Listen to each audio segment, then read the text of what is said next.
خدا صلی اللہ علیہ وسلم کے اخلاق اور آپ کے اس کے بارے میں ایک روایت کا مضمون ہے، متن میں نے تلاش کرنے کی کوشش کی، فوری طور پر نہیں ملا۔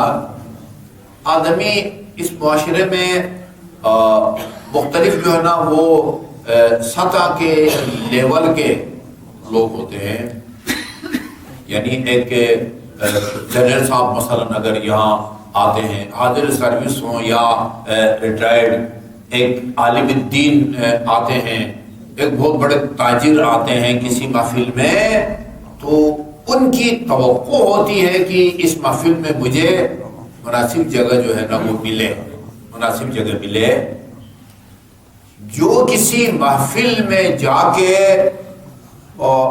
اس مقام کے نیچے جا کے بیٹھے، جو اس کا معاشرے میں مقام بنتا ہے، جب تک اس سے مقام پر وہ بیٹھا رہے گا اس وقت تک اللہ تعالیٰ کی فرشتے اس کے لیے طلب مغفرت کرتا رہتا ہے۔ تواضع کے نتیجے میں اللہ تعالیٰ انسان کے گناہوں کو وہاں پر بھی ہے، استغفر لہ الملائکۃ ما دام جالسا، جب تک اس جگہ وہ بیٹھا رہے گا اس وقت تک اللہ تعالیٰ کی فرشتے اس کے لیے طلب مغفرت کرتے رہتے ہیں۔ اللہ کے بعد تمام موجودات میں، مخلوقات کی بات نہیں کر رہے ہیں، موجودات میں، چونکہ موجودات جب کہیں گے تو پھر اس میں اللہ آ جاتا ہے، مخلوقات کہیں گے تو اس میں اللہ نہیں آتا۔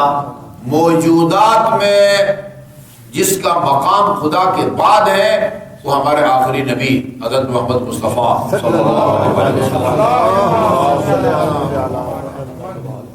اچھا جی، وہ آپ جب بیٹھتے تھے نا صحابہ کرام کے ساتھ، اور لوگ آتے تھے باہر سے، یعنی انجان جنہوں نے حضرت صلی اللہ علیہ وسلم کو نہیں دیکھا ہوا ہوتا تھا،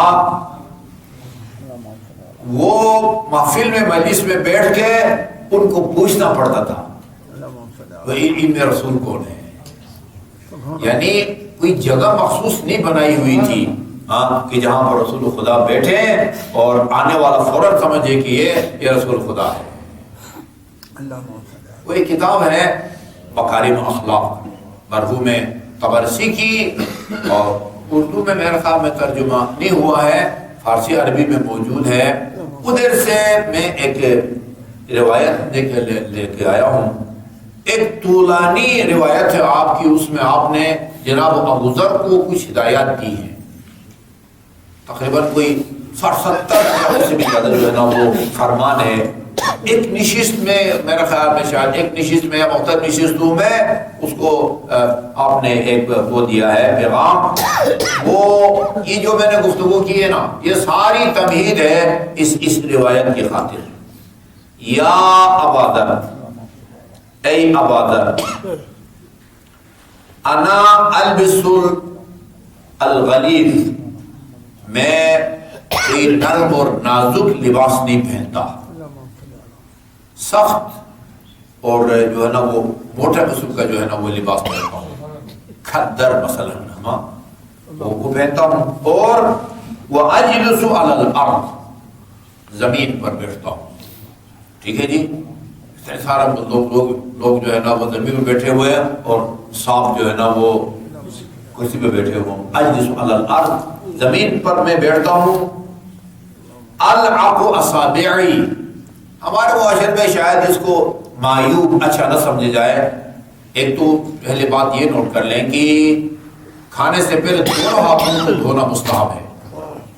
غسل الیدین، اب یہ دیکھیں نا، آدمی نے رزق روزی کسی ذریعے سے تلاش کرتا ہے، اللہ نے رزق روزی کو ایسی جگہ رکھا ہے جہاں آپ کو خیال میں بھی نہیں ہے۔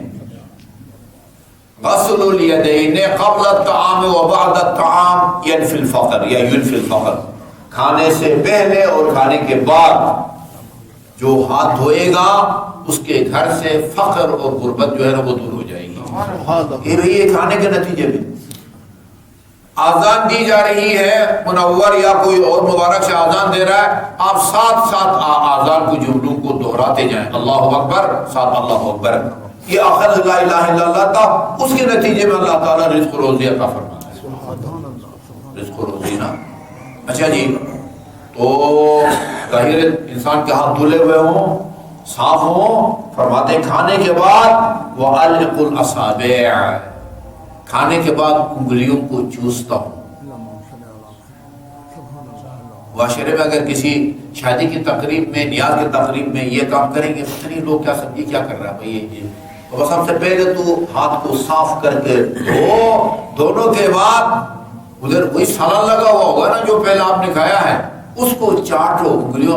وَأَلْقَمُ الْأَصَابِعَ وَأَرْكَبُ الْحِمَارَ، ارکب الحمار، اس زمانے میں یا اونٹ پر لوگ سوار ہوتے تھے، یا جو ہے نا وہ گھوڑے پہ سوار ہوتے تھے، یا خچر پہ سوار ہوتے تھے، یا گدھا۔ بتائیں ان میں سے زیادہ باعزت سواری کون سی ہے؟ گھوڑا ہے۔ ہاں، سب سے کم درجے کے جو ہے نا آج کے سائیکل وہ حمار ہے۔ فرماتے میں گدھے پہ سوار کرتا ہوں، میں سواری کرتا ہوں گدھے کے اوپر، اور اردف خلفی، اکیلا سوار نہیں ہوتا، صحابہ کرام میں سے کسی صحابی کو اپنے پیچھے بھی بٹھاتا ہوں۔ یا اشرف المخلوقات، یہ اشرف المخلوقات ہے، وہ آپ کے ہیں وہ ثانی الموجودات، موجودات میں دوسرا جس کا مقام ہے اور مخلوقات میں جس کا پہلا مقام ہے، وہ گدھے پہ سوار ہوتا ہے، اور اکیلا بھی سوار نہیں ہوتے، کسی کو اپنے پیچھے سوار کرنے کو اپنی شان کے خلاف نہیں سمجھتے۔ اچھا فرمایا یہ میری سنت ہے، یعنی یہ تواضع کے چند نمونے ہیں، تواضع کے چند نمونے ہیں۔ فمن رغب عن سنتی فلیس منی، جو میری اس سنت سے یعنی کنارہ کشی کرے گا یا اس سے جو ہے نا وہ دور رہے گا، فلیس منی، اس کا مجھ سے کوئی تعلق نہیں ہے۔ ہاں فرمایا جو اپنے آپ کو اونچا ظاہر کرے اللہ آپ اس کو پست کر دیتا ہے، اور جو تواضع سے پیش آئے اللہ تعالیٰ اس کو بلند مقام عطا فرماتا ہے۔ صلی اللہ علیہ وسلم۔